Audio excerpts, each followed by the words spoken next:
Hi friends, வணக்கம் and welcome to எனக்கு பிடித்த சமையல். ஃப்ரெண்ட்ஸ், நம்மளுக்கு என்ன பார்க்க போகிறோம் அப்படின்னா, ரொம்ப கஷ்டப்படாமல் பட் 24 மணி நேரம் என்னோட கிச்சன் நீங்கள் வந்து பார்த்தீங்க அப்படின்னா ரொம்ப க்ளீனாக இருக்கணும் அப்படின்னு நினைக்கிறவங்களுக்கு இந்த வீடியோ ரொம்ப ரொம்ப யூஸ்ஃபுல்லாக இருக்குங்க.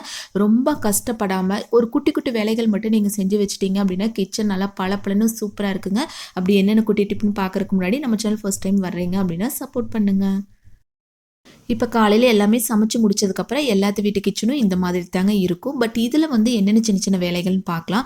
கேஸ் ஸ்டவ் வந்து பேஸ்ட்டோ கம்ஃபர்ட்டு ஷாம்பெல்லாம் வச்சு டெய்லி என்னால் க்ளீன் பண்ணிகிட்டு இருக்க முடியாதுங்க. பட் என்னோட கிச்சன் வந்து க்ளீனாக இருக்கணும் அப்படிங்கிறவங்களுக்கு நீங்கள் சூப்பராக நீங்கள் மெயின்டைன் பண்ணிக்கலாம்.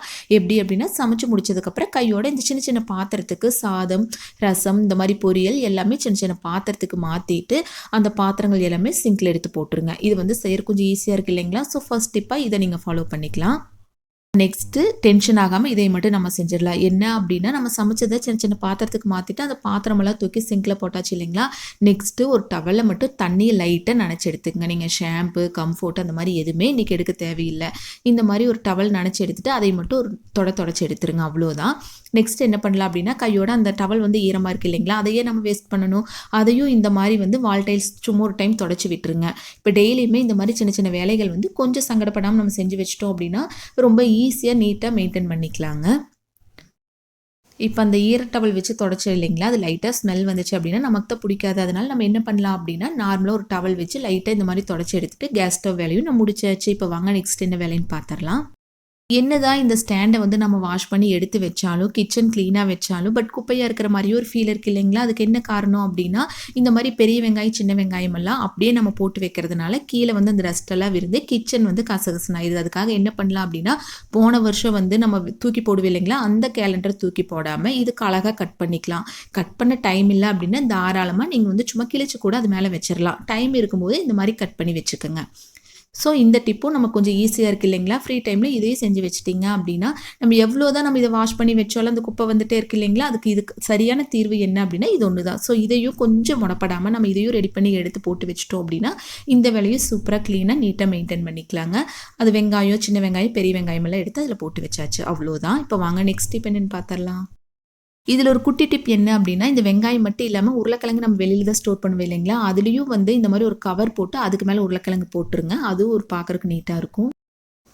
இப்போ நம்ம என்னதான் பார்த்துட்டிங்க அப்படின்னா, அளவாக வந்து ஆயில் வர்றதுக்காக இந்த மாதிரி பாட்டில் வாங்கினாலும் என்னாகும் அப்படின்னா, கொஞ்சமாவது அந்த ஆயில் லீக்கேஜ் இருக்குது இல்லைங்களா? அது வந்து கொஞ்சம் கொஞ்சமாக வந்து அந்த ட்ரே ஃபுல்லாகவே நம்ம க்ளீன் பண்ணுற மாதிரி இருக்கும். அதுக்கு என்ன பண்ணலாம் அப்படின்னா, இந்த மாதிரி ஒரு பேப்பர் எடுத்துக்கோங்க. எடுத்துட்டு அதை அப்படியே வச்சோம் அப்படின்னா கண்டிப்பாக நிற்காது. அதுக்கு மேலே ஒரு ரப்பர் பேண்ட் போட்டு விட்டுருங்க. அவ்வளோதாங்க.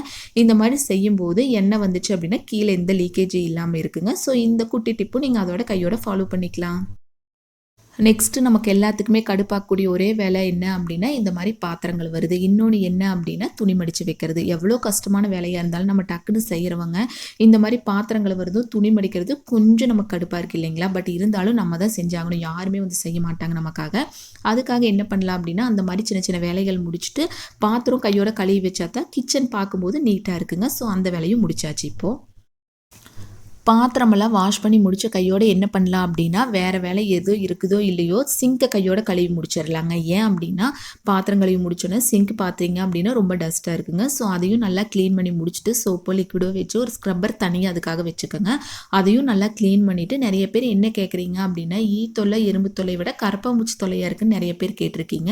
இந்த மாதிரி ஃபுல்லாக க்ளீன் பண்ணி முடிச்சுட்டு கொஞ்சமாக தண்ணியில் கற்பூரம் இருக்குது இல்லைங்களா? 2-3 கற்பூரத்தை தாராளமாக பொடிச்சு எடுத்துகிட்டு இந்த மாதிரி தெளித்து விட்டுட்டீங்க அப்படின்னா அந்த மாதிரி ப்ராப்ளம் எதுவுமே இல்லாமல் இருக்குங்க. ஸோ அதை ரெடி பண்ணிவிட்டு இந்த மாதிரி மீதி இருக்கிற தண்ணியை அது உள்ளே சேர்த்துக்கங்க. அவ்வளோதான். இந்த மாதிரி செய்யும்போது உங்களுக்கு அந்த மாதிரி எந்த பிரச்சனையும் இல்லாமல் இருக்குங்க. இதுக்கு மட்டும் செய்யாமல் அந்த வேஸ்டேஜெல்லாம் நம்ம போட்டு வைப்போம் இல்லைங்களா? அந்த டப்பா கூட நீங்கள் அந்த மாதிரி தாராளமாக செஞ்சுக்கலாம். எண்ணெய் பிசு பிசுப்பாக இருக்குது அப்படிங்கிறவங்க என்ன பண்ணலாம் அப்படின்னா, கொஞ்சமாக தண்ணியில் பேக்கிங் சோடா கலந்து நீங்கள் வந்து சிங்கில் ஊற்றி விட்டுட்டீங்க அப்படின்னா அந்த எண்ணெய் பிசு பிசுப்பு எதுவுமே இல்லாமல் இருக்குங்க. இந்த வேஸ்டேஜ் எல்லாம் நம்ம போட்டு வைப்போம் இல்லைங்களா? மீதி மிளகாய், கருவேப்பிலை எல்லாமே அந்த டப்பா கூட கொஞ்சம் நீட்டாக க்ளீனாக மெயின்டைன் பண்ணிக்கலாங்க. அதுவும் கொஞ்சம் அன்ஹைஜீனிக்காக இருந்துச்சு அப்படின்னா பார்க்குறக்கு நல்லா இருக்குது, பேட் ஸ்மெல் வர மாதிரி இருக்கும். ஸோ அதுலேயும் லைட்டாக ஒரு கற்பூரத்தை பிடிச்சி எடுத்துகிட்டு நெக்ஸ்ட் என்ன பண்ணலான்னு பார்க்கலாம் வாங்க. கிச்சன் பக்கத்தில் ஒரு ஸ்டாண்ட் வந்து டெய்லியுமே அந்த ஸ்டோரேஜ் பாக்ஸில் எடுத்து வாஷ் பண்ணிட்டு இருக்க முடியாது இல்லைங்களா? டவல் தண்ணியில் நனைச்சி ஒரு டைம் லைட்டாக தொடச்சி எடுத்து வச்சிட்டோம் அப்படின்னா டெய்லியுமே அது பார்க்குறக்கு ரொம்ப நீட்டாக இருக்குங்க. கிச்சன் எவ்வளோ க்ளீனாக வைக்கிறோமோ, அதே மாரி கிச்சனுக்கு யூஸ் பண்ணுற டவலும் நல்லா சுத்தமா வச்சுக்கணுங்க. அதுக்காக என்ன பண்ணலாம் அப்டின்னா, ஒரு பக்கெட்ல கொஞ்சமா சுடுதண்ணி, வெதுவெதுப்பான சுடுதண்ணி எடுத்துக்கங்க. அதில கொஞ்சமா பேக்கிங் சோடா, இல்ல ஷாம்பு, லிக்விட் எது வேணாலும் சேர்த்துக்கலாங்க. சேர்த்து ஒரு 1/4 மணி நேரம் ஊற வச்சு, அதையும் நல்லா அலாசி எடுத்து காய வச்சுட்டீங்க அப்டின்னா, அதுவும் நல்லா சுத்தமா நீட்டா இருக்குங்க. ஸோ 2 நாளைக்கு ஒரு டைமாவது கிச்சன் டவலெல்லாம் இந்த மாரி துவைச்சு எடுத்துக்கங்க, சுடுதண்ணியில போட்டு.